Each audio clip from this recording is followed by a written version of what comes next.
Let's dive into Sasha's training so that we can stay consistent at home.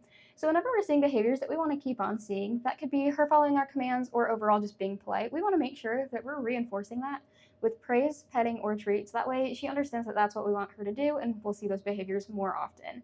And then if we're ever seeing behaviors that we don't want to see, that could be jumping on people, being rude, or breaking a command, we want to make sure that we're following through with our training equipment. That way we can break those habits and we'll see less of that in the future. So this right here is her prong collar.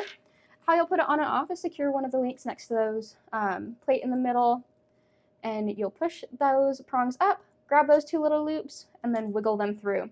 To put it back, you'll line those two loops up with the two prongs, and gently squeeze and slide them back. This collar is going to sit right behind her ears at the top of her neck. And how it works is if we're seeing an unwanted behavior, we're going to mark it by saying no, following through with a pop of that prong collar, and then continuing on that command. So say she's in a sit and we go to open a door and she gets up. How that would look like is no, pop of that leash, repeating sit, and then trying again until she gets it right. And then this right here is her remote collar. How you turn it on and off is you'll see a little red dot right there on the remote collar, and then a little red dot that matches on the remote. You'll touch them together, and then her collar will flash green. That means the collar's on. To turn on the remote, there's an L button on the back right there. You'll press and hold until that screen lights up blue, and then the screen is on. And how this works is we're going to use that same sit example. So she sits, we go to open the door, she gets up. What we're going to do is mark that behavior by saying no, follow through by pressing that black S button, and then continuing on that command. So no, black S button, continuing on that command. Alrighty, and now let's go over some of her commands. So first, we have heel. Heel is that nice loose leash walking position on our left-hand side. Whenever she's in that position, we want to make sure that we're rewarding her with praise, petting, and treats. That way she understands that that's where she needs to be, and we'll reinforce that position. However, if she's pulling in front of us, jumping to the side, messing with our hand, offering any rude behaviors, we need to make sure that we're following through with our prong collar and remote collar. That way we can get rid of those bad habits. And then usually during a walk, we only have her in a heel 80 or 90% of the time. The other 10 or 20% we'll have her in free. And free just means that she's good to do as she pleases. So she's allowed to go sniff, do her business, go greet people if she wants to, but she's still not allowed to offer any rude behaviors. So if that leash gets tight, we still have to follow through because we got to let her know where the end of the leash is, or we have to follow her. So instead of her following us around, we're following her around. Next, we have sit and down. Both sit and down have implied stays. So once we give her that command, she's not allowed to get up until we tell her release word free or heel. So if we have her in one of those two positions and we go to do something, say open the door, go greet a person, and she gets out of that down or that sit, we have to put her back in that position and try again until she gets it right. Even if we have to do it 2 or 3 times, we have to try again until she gets it right.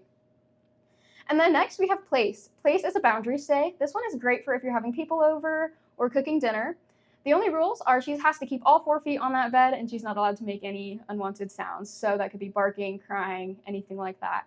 If she's offering those unwanted behaviors, of course, follow through with your training equipment. But as long as all 4 feet are up on that bed, she could be sitting, laying, standing. She's good to go. And then if she does get off of that place bed, we're just taking her all the way back and trying again, and introducing this one slowly at home with a leash on. So that could be taking her to that bed, taking a few steps away from her, going back and rewarding. And then once she gets the handle on the distance, then introducing other distractions like sound, people, things like that.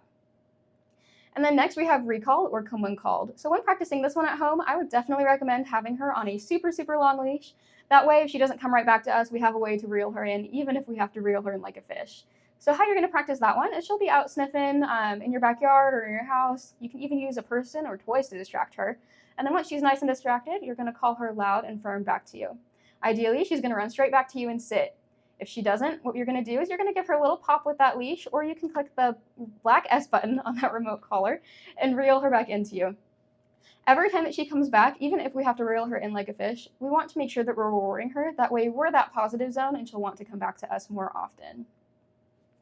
And then next, we have leave it. So leave it, when practicing this one at home, definitely introduce it with a dog-safe toy or treat at first, and then also having her on that leash. So what you're going to do to practice is you're going to toss it away from her, tell her leave it, and stand still. Once she goes into a sit or a down, then you reward her from your hand before freeing her. If it's something she can have, then whenever you're able to let her get it, you'll point at the ground and tell her okay. So free to get out of that sit or down, and then okay when she's able to get that object if it's something she can have. But that is all of her commands, and we're ready to watch her do them out in public.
Down.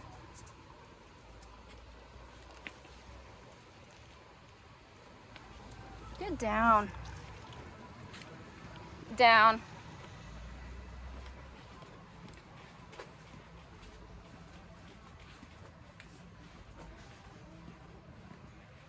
Down.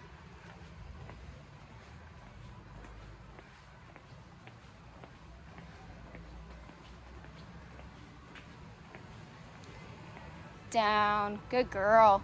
Down. Good.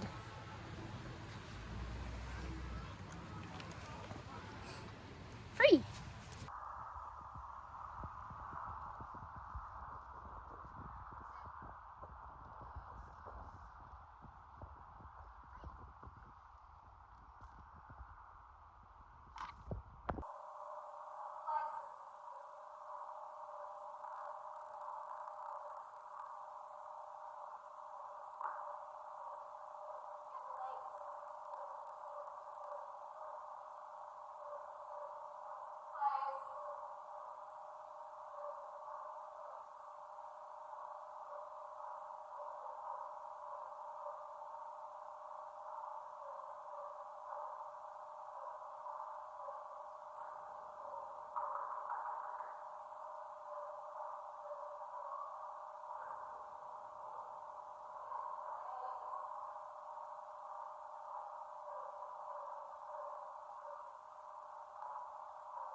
Let's go over some of the other features of her remote collar.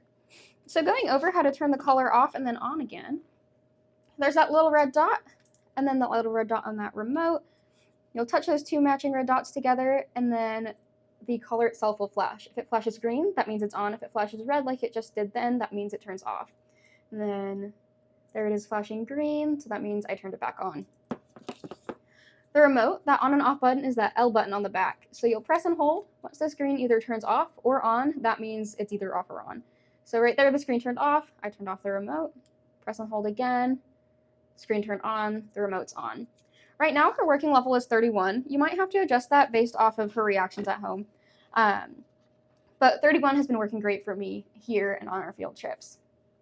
How you'd adjust it is right now I have it locked. So to unlock it, this knob right here, you'll press and hold it down until it is flashing. And then you can rotate that knob to that new level. And then to lock it back into place, just press and hold again until it stops flashing. Just like so.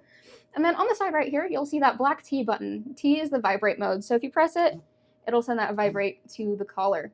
I use this to tell if I have that collar on or not, or even if it's dead. And then on the other side, you'll see that black S button and that red S button.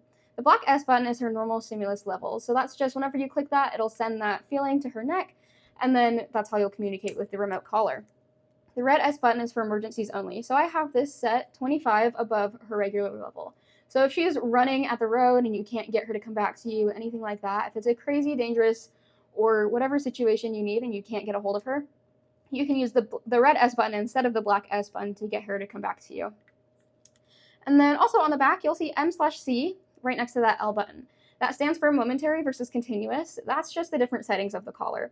So now that she's further in her training, we just have her on momentary. So all it does is it just sends one little signal to that collar, and it's just one little nick, and then that's the end of that stimulation.